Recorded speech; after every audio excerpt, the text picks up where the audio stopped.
Mon petit palawan, dans cette vidéo, je vais te montrer les deux déplacements les plus importants à maîtriser en boxe anglaise. Le premier, ce sera plutôt pour attaquer efficacement tes adversaires et le deuxième, pour ne pas te faire toucher. Allez, on attaque avec le premier déplacement. Donc, je suis dans ma garde et là, on va faire un petit rappel, mais normalement, tu le sais déjà si tu as vu d'autres vidéos ou si tu pratiques déjà la boxe anglaise. Mais pour avancer, on va se propulser avec la jambe arrière, mais c'est la jambe avant qui va avancer en premier, la jambe arrière qui va suivre. Comme ceci, 1, 2. Idéalement, on va plutôt attaquer avec la pointe du pied ou le bol du pied plutôt que le talon. D'accord ? Il y a des moments où on peut se permettre de marcher comme ça, mais ça ne va pas être les phases où on va vouloir surprendre, exploser. On va juste travailler un peu le cadrage comme ça, okay, être en observation. Ça va être plus de la marche façon boxe en quelque sorte. Mais là, ce que je veux qu'on travaille aujourd'hui, c'est la capacité à faire donc, ce que moi j'appelle un demi-pas. Donc, c'est-à-dire, c'est 1, 2. Ok, 1, 2. Donc, jambe avant, jambe arrière pour avancer. Le problème que je vois très fréquemment, c'est qu'il y a énormément de personnes qui savent n'avancer qu'une fois. C'est-à-dire, ils vont attaquer, hop, hop, ils ont un déplacement et tout le reste se fait sur place. Et évidemment, quand on attaque quelqu'un, en général, il bouge et s'il ne veut pas se faire toucher, il va aussi reculer. Il peut rester sur place pour essayer de contrer, mais il y en a beaucoup qui vont reculer. Et c'est là où à chaque fois, il y a beaucoup de personnes, ils attaquent, ils se retrouvent trop loin comme ça. Et en fait, leurs pieds sont un peu comme dans du ciment figé. Donc ce qu'il faut travailler, c'est cette capacité à se propulser plusieurs fois et à multiplier les demi-pas. D'accord ? Donc pour ça, il y a plusieurs choses qu'il faut respecter pour que ça fonctionne. Déjà, ça va être le poids du corps, la répartition du poids du corps. Si quand tu avances, tu fais ton 1, 2 comme ceci, mais que dès que tu attaques, tu es sur l'avant, cette jambe-là, elle n'a pas tout le poids, mais beaucoup de poids dessus. Tu ne peux plus la lever rapidement. Tu vas devoir retransférer un peu de poids du corps pour essayer de ravancer ensuite. Donc, tu vas perdre du temps et souvent, tu ne vas pas le faire. Tu vas te sentir comme bloqué. Là, si tu tombes sur ta frappe, tu ne peux plus avancer. Donc déjà, corriger ça. J'avance, boum, je garde du poids sur l'arrière.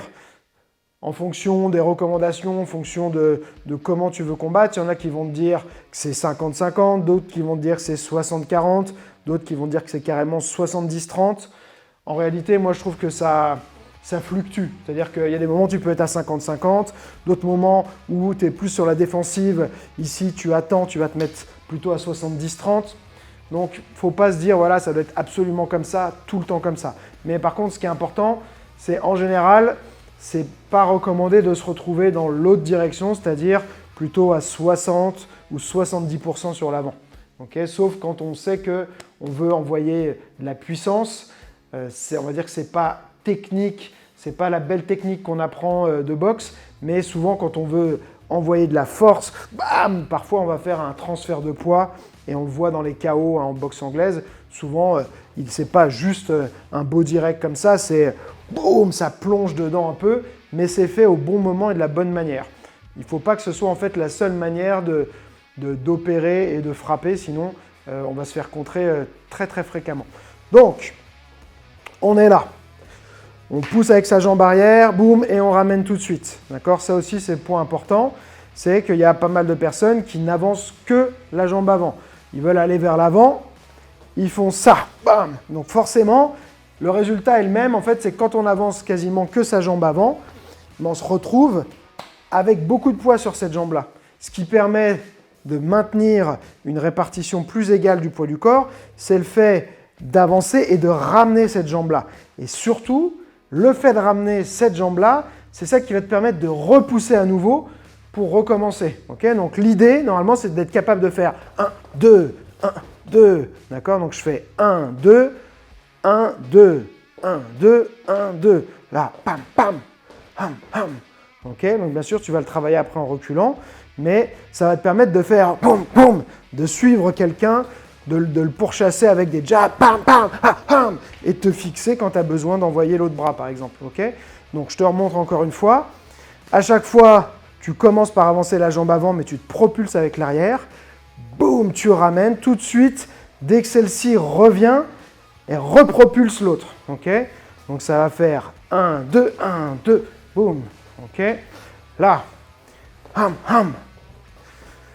bam, bam, bam. Mais on peut le faire bien sûr après en tournant. On est là, bam, bam, bam. Et tout le temps ramener sa jambe, garder son poids du corps, soit au milieu, soit un peu vers l'arrière. Bam, bam, boum, je veux envoyer. Hop, ok.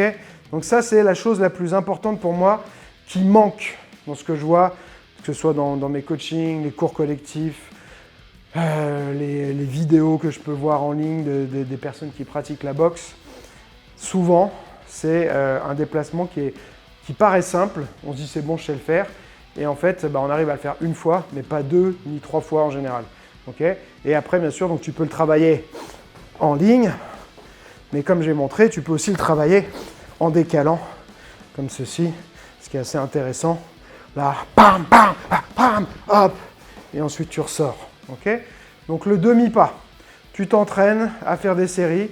Au départ, tu le découpes, tu prends ton temps, tu fais 1, 2, 1, 2, 1, 2, 1, 2. Après, tu essayes de faire rapide les deux. Hop, hop, hop, hop, tu marques un temps à chaque fois. Hop, hop, hop, hop. Ok, pourquoi je marque un temps? C'est pour vérifier que j'arrive dans une position où je suis stable. Si je suis stable, ça veut dire que je vais être capable de frapper, mais aussi d'esquiver. D'accord? Parce que quand j'avance, je dois être capable d'être mobile ici au niveau de mes déplacements. Donc ça, c'est le premier déplacement et vraiment, il est souvent trop négligé, pas assez travaillé. Donc je te recommande de le faire, d'en bouffer un max. Tu peux te l'inclure dans tes échauffements, tu vois, ça peut faire partie de ta routine d'échauffement. Mais voilà, ça va faire vraiment toute la différence dans le succès de tes attaques et dans ta capacité à surprendre ton adversaire et le suivre. Parce que si tu as quelqu'un qui a l'habitude de reculer une fois et puis l'autre il n'arrive plus à suivre, le moment où tu vas bam, bam, bam, le suivre au moins 2 fois ou même 3 fois, là, bam, bam, bam, bam, bam, boum, puis ressortir, là ça va le surprendre. Okay, donc très très important à travailler. J'interromps cette vidéo juste un instant pour te parler de quelque chose d'important. Si tu apprécies ma pédagogie, mon approche des arts martiaux, des sports de combat et que tu as envie de t'entraîner avec moi, il faut absolument que tu ailles voir le Jedi Club. C'est une sorte de Netflix des arts martiaux et des sports de combat avec des centaines d'entraînements enregistrés en temps réel. Tu auras vraiment l'impression qu'on est en train de s'entraîner ensemble tous les deux et surtout avec un accompagnement, un coaching illimité. À tout moment, tu peux m'envoyer une vidéo pour me poser une question, me montrer un mouvement, un geste qui te pose problème. Je vais l'analyser et te faire une réponse personnalisée pour t'aider à avancer et progresser le plus vite possible. Si ça te chauffe, le lien est en description, tu as juste à cliquer dessus. Maintenant, le deuxième déplacement, celui qui va être plus à utiliser pour de la défense, c'est un peu quand ça sent mauvais. Tu vois que là, tu es mal placé, tu vas te prendre un contre, tu as raté ton action. C'est le pas chassé. Okay, donc le pas chassé, c'est assez explicite déjà rien que par son nom, c'est que tu vas venir chasser une jambe avec l'autre. Okay, il se fait dans les deux directions. On peut le faire en avançant, mais c'est pas vraiment je trouve le plus utile. Là, ça va être vraiment pour casser la distance et tu vas pouvoir le coupler au demi-pas. C'est-à-dire que si tu as quelqu'un qui est très loin, qui fuit et que tu as du mal à le suivre, il faut être loin pour faire ça parce que sinon tu t'exposes, mais tu peux faire un pas chassé et ensuite enchaîner avec des demi-pas, tu vois, comme ça. Là, je suis là, je fais un pas chassé, puis ensuite, je me remets plus en déplacement actif. Donc là, je casse la distance, bam. Ok, donc ça, tu peux aussi l'inclure pour le côté offensif. Mais là, ce que je voulais te montrer surtout, c'est au niveau défensif. Parce que le demi-pas que je t'ai montré, il peut être rapide, hein, mais déjà, d'une manière générale, on est moins rapide en reculant qu'en avançant. Donc s'il y a quelqu'un qui t'attaque, qui est rapide en avançant, qui arrive à faire bien le demi-pas comme je t'ai montré, et que toi tu recules avec des demi-pas, souvent tu risques d'être moins rapide en reculant. Donc ce qu'il faut faire, c'est utiliser le pas chassé. Ça te permet de couvrir une grande distance. Tu vois, je suis ici, boum, et tout de suite j'ai cassé la distance. Je te remontre encore une fois. D'ici, je viens chasser. Là, pour le coup, j'allège mes appuis et je me retrouve dans ma position. Ce qui est important, c'est de s'entraîner quand on le fait à arriver dans une position de combat. D'accord? Donc ne pas arriver sur une garde où tu te retrouves les pieds pas bien placés, tu sens que tu ne peux pas attaquer, tu ne peux pas bien esquiver, tu ne peux pas bien te déplacer. Là, tu dois tout de suite être prêt. C'est-à-dire, tu fais ton pas chassé, boum, hop, tu dois pouvoir enchaîner avec un autre déplacement. Tu fais ton pas chassé. Hop, hop, hop, hop, hop, tu peux reprendre l'offensive. C'est-à-dire que je peux très bien imaginer, je sors, oh, oh, oh, mais je reviens avec du demi-pas pour attaquer. Ou je sors, hop, hop, série d'esquives, je me replace, boum, ok? Donc très très important, ça quand tu vas le travailler, c'est de surveiller la position dans laquelle tu arrives et travailler dans la position dans laquelle tu arrives pour que ce soit une bonne position. Pour vérifier, c'est très simple, hein. Tu peux te faire une série d'attaques avec des esquives. Moi, souvent, c'est ce que je fais faire comme test pour tester si tu es dans une bonne position. Donc, tu vas faire ton pas chassé et là, tu fais jab, cross, crochet, esquive, esquive, esquive, esquive. Par exemple, peu importe. Là, j'ai fait un truc un peu trop long. Je te remonte encore une fois. Ou tu peux faire jab, cross et 2 esquives latérales. Donc ici, hop, hop, hop, hop, boum, et tu vois si tu es stable. Okay, si pendant tes attaques ou pendant tes esquives, tu as un petit déplacement, tu as reculé, tu as fait ça, là ça va, puis quand tu fais ta première esquive, il y a le pied qui fait ça, tu vois, quand tu fais l'autre, tu as envie de te déplacer comme ça, c'est que tu n'étais pas parfaitement positionné. Après, ça va arriver, mais quand tu t'entraînes et que ton but c'est de faire parfaitement les choses, il faut surveiller ça parce que ça veut dire que tu n'as pas réussi à arriver dans la bonne position. Ok, donc très simple. Après, à toi de trouver les trucs qui te conviennent, hein, mais je ressors. Ici, je fais un jab cross, esquive, esquive. Je peux mettre des rotatives aussi. Ça teste pas mal la stabilité et l'équilibre.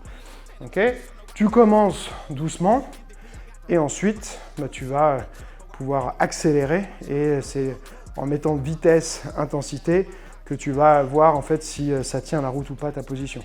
Tu peux le travailler sur du sac, tu peux le travailler en shadow, tu peux le travailler avec partenaire. Et après, là, ce qui est beau, c'est que les 2 déplacements que je t'ai montrés, ils se combinent dans les 2 directions et dans les 2 situations.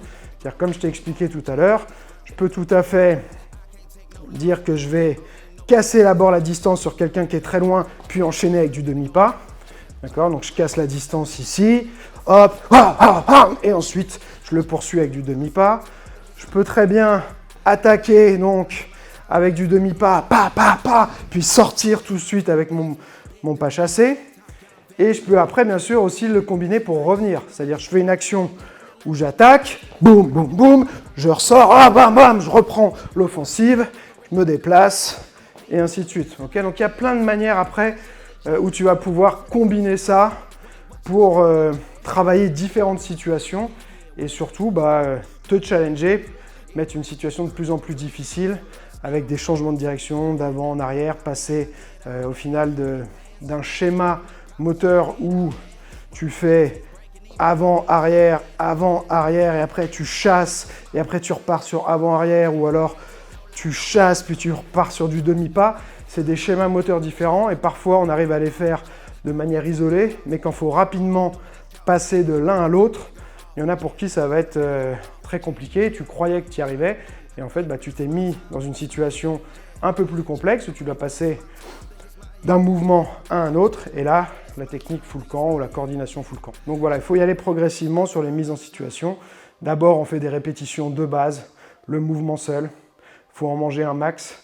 Et ensuite, quand on commence à être vraiment à l'aise sur le mouvement seul, on va pouvoir le mettre dans des situations diverses et variées.